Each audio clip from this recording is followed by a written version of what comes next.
I don't think I would have been able to be a musician in the way it used to be. I don't think people like me would have made it back then. In the days when you needed a big label to make it, and you needed tons of money to go into a studio to record your ideas. You couldn't even do that at home. So in a lot of ways, we live in the best time to be a musician because you can be introverted and still have a very public platform. You have the internet. I think I tend to use most usual instruments in an unusual way.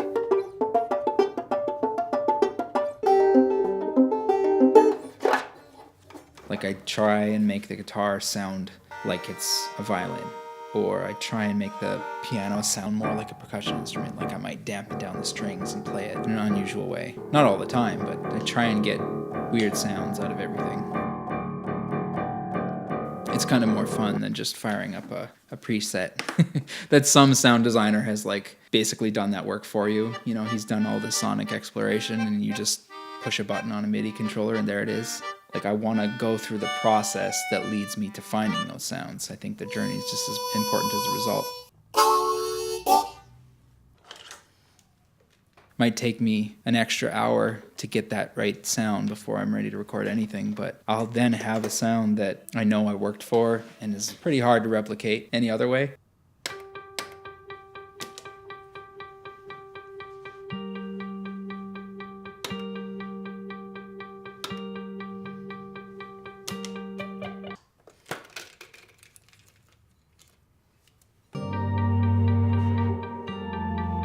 So there's a few different things that I do. The first would be that I write music for TV commercials. The second would be that I write music for films. And then the third would be writing my own songs and performing them live, which is just me and the drummer, Zach. I do kind of work in two different worlds, and it did take me a little while to learn how to switch modes. When I'm working on my own music, my quote-unquote Andrew Judah music, and it's my creativity that's being poured out, so it's a little bit more exposed. And when I'm writing for a TV commercial, it's serving a purpose. I know what I'm supposed to do. This ad is supposed to make somebody feel excited. It's supposed to serve a purpose. Yeah, I've written music for a lot of bigger companies. I've done the music for ads by Google, Adidas, Microsoft, Audi, Samsung, Toyota, McDonald's, Cadillac. Had my music placed on TV shows and movies. Now I've written thousands of pieces of music because I do so many a week. I want this piano piece and I want it to have these emotions and I want it to do this and this and this. Okay, I can do that because I know you just described it. I'm not doing the soul searching to find that.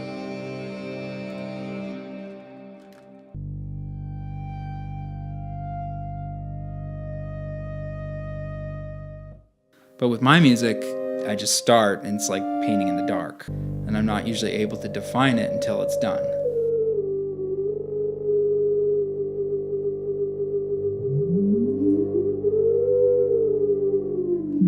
I got into writing commercial music because I recorded an album of my own music. And that was my only calling card. I ended up sending that out to a bunch of different music libraries and commercial houses. I got a pretty big response. They liked it and they said, yeah, we'll send you some jobs and see how it goes, So yeah, it's kind of weird that it took doing the creative thing to get the other thing. But I think that is something that a lot of musicians can learn from. You have to do the passion project first. You can't go straight to the thing that's commercially viable. There's definitely jobs that I'm really proud of, and I think those ones are they're usually a mix of when I had a chance to be more creative and not just do your usual ad music.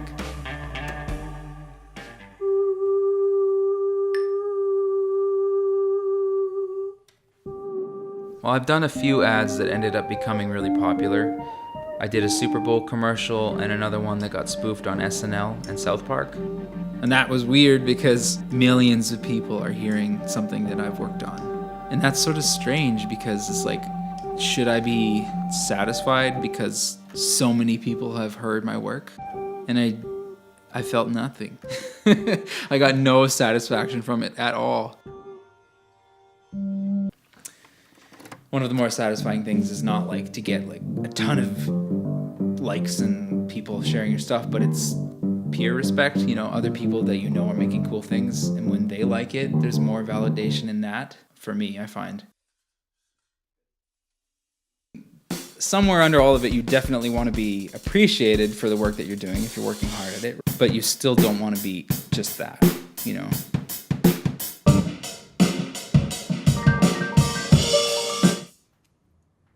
Like if I think of like a lot of the creative people that I admire, a good example would be like Stephen King. He's a writer and he's like a best-selling author, but he's also known as a teacher. He's known for like the way he talks about writing as well, that he's extremely insightful and useful to other people.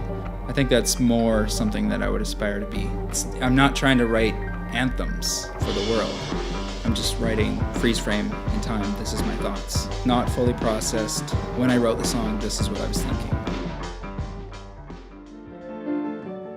A year down the road or 2 years down the road, you might be playing a song and the lyrics, they don't resonate with you anymore. So you almost have to be an actor. Like you have to act out that song. I like creating more than I like replicating the creation.